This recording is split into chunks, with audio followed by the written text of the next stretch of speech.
আসসালামু আলাইকুম।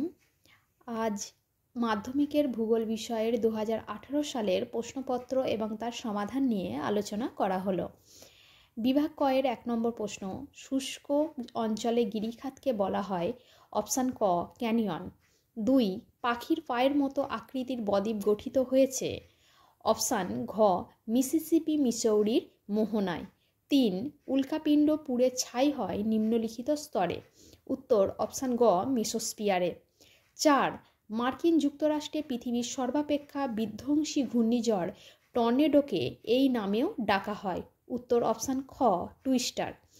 5 শীতল ল্যাব্রাডর স্রোত ও উষ্ণ উপসাগরীয় স্রোত মিলিত হয়ে ঘন কুয়াশা ও ঝড়ঝঞ্ঝার সৃষ্টি করে যে উপকূল অঞ্চলে। অপশান ক নিউ ফাউন্ডল্যান্ড উপকূল।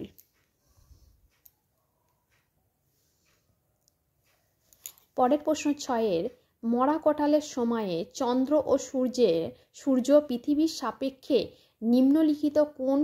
নিম্নলিখিত কোণে অবস্থান করে। উত্তর অপশান গ 90 ডিগ্রি। 7-এর প্রশ্ন, নিম্নলিখিত বর্জ্য পদার্থটি জৈব অভঙ্গির বর্জ্য। এখানে উত্তর হবে সবকটি, অর্থাৎ অপশান ঘ। 8-এর প্রশ্ন, নিম্নলিখিত রাজ্য ভেঙে তেলেঙ্গানা রাজ্যের সৃষ্টি হয়। উত্তর অপশান খ অন্ধ্রপ্রদেশ। 9-এর প্রশ্ন, শিবালিক হিমালয়ের পাদদেশীয় অঞ্চলে ক্ষুদ্র ক্ষুদ্র শিলাখণ্ড সঞ্চিত হয়ে যে সমভূমি গঠিত হয়েছে তাকে বলে। অপশান ঘ ভাবর। এরপরে 10 নম্বর প্রশ্ন, ভারতে একটি লবণাক্ত হ্রদের উদাহরণ হল। অপশান ক প্যাংগং হ্রদ। 11 নম্বর প্রশ্ন, ল্যাটেরাইট মৃত্তিকা দেখা যায় নিম্নলিখিত অঞ্চলে। এখানে উত্তর অপশান খ পশ্চিমঘাট পর্বতের পশ্চিম ঢালে।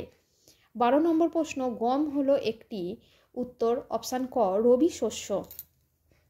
13 নম্বর প্রশ্ন, উত্তরে শ্রীনগর থেকে দক্ষিণে কন্যাকুমারিকাকে যুক্ত করার জন্য দ্রুতগামী সড়ক যোগাযোগ পরিকল্পনার নাম দেওয়া হয়েছে।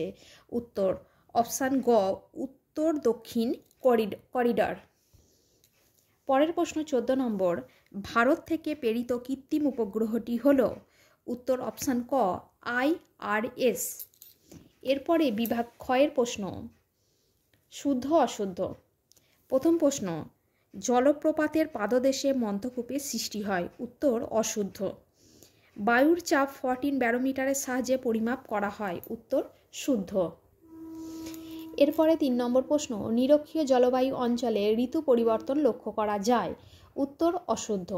4-এর প্রশ্ন, প্রশান্ত মহাসাগরে সৃষ্ট এল নিনোর প্রভাবে দক্ষিণ আমেরিকার পশ্চিম উপকূলে খরার সৃষ্টি হয়। উত্তর অশুদ্ধ। 5-এর প্রশ্ন, বিহার ও ছত্তিশগড় রাজ্যে ক্রান্তীয় চিরহরিৎ বনভূমি দেখা যায়। উত্তর অশুদ্ধ। এরপরে 6 নম্বর প্রশ্ন, পেট্রোরসায়ন শিল্পকে আধুনিক শিল্প দানব আখ্যা দেওয়া হয়। উত্তর শুদ্ধ। 7 নম্বর প্রশ্ন, মহাকাশে কৃত্রিম উপগ্রহ যেখান থেকে চালু হয় তা হলো প্ল্যাটফর্ম। উত্তর শুদ্ধ। এরপরে শূন্যস্থান পূরণ।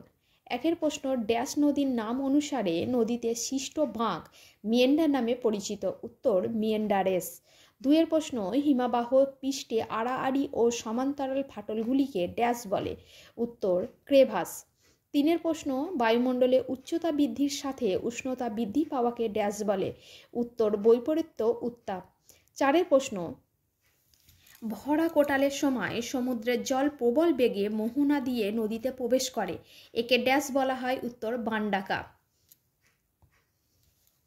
পরের প্রশ্ন 5 নম্বর, যে সকল বর্জ্য বিয়োজিত হয়ে জল, মাটি ও বাতাসের সঙ্গে মিশে যায় তাকে ড্যাশ বলে। উত্তর জৈব ভঙ্গুর বর্জ্য। 6-এর প্রশ্ন, মেঘালয় মালভূমির সর্বোচ্চ ড্যাশ মেঘালয় মালভূমির সর্বোচ্চ অংশ। উত্তর শিলং শৃঙ্গ। 7-এর প্রশ্ন, 2011 সালের আদমশুমারি অনুসারে ভারতের সাক্ষরতার হার ড্যাশ শতাংশ। উত্তর 74.04%। এরপরে একটি বা দুটি শব্দে উত্তর দাও। প্রথম প্রশ্ন, সাহারায় বালুকাময় মরুভূমি কি নামে পরিচিত? উত্তর আর্গ। 2 নম্বর প্রশ্ন, বায়ুমণ্ডলে কোন স্তরে জেট বিমান যাতায়াত করে? উত্তর স্ট্র্যাটোস্ফিয়ার। 3 নম্বর প্রশ্ন, সামুদ্রিক মাছের প্রধান খাদ্য কি? উত্তর প্ল্যাঙ্কটন। পরে 4 নম্বর প্রশ্ন, একটি তেজস্ক্রিয় বর্জ্যের নাম লেখো। উত্তর ইউরেনিয়াম, এটুকুই উত্তর লিখবে, ইউরেনিয়াম। এরপরে দক্ষিণ ভারতের দীর্ঘতম নদীর নাম কি? উত্তর গোদাবরী। ভারতের কোন অরণ্যে সিংহ পাওয়া যায়? উত্তর গুজরাটের গির অরণ্যে। 7 নম্বর প্রশ্ন, ঝাড়খণ্ড ও পশ্চিমবঙ্গ রাজ্যের যৌথ বহুমুখী নদী পরিকল্পনার নাম লেখো। উত্তর দামোদর ভ্যালি কর্পোরেশন বা ডিভিসি। 8 নম্বর প্রশ্ন, কোন মানচিত্রে সমোন্নতি রেখার সাহায্যে ভূপ্রকৃতি বোঝানো হয়? উত্তর ভূবৈচিত্র্য সূচক মানচিত্র।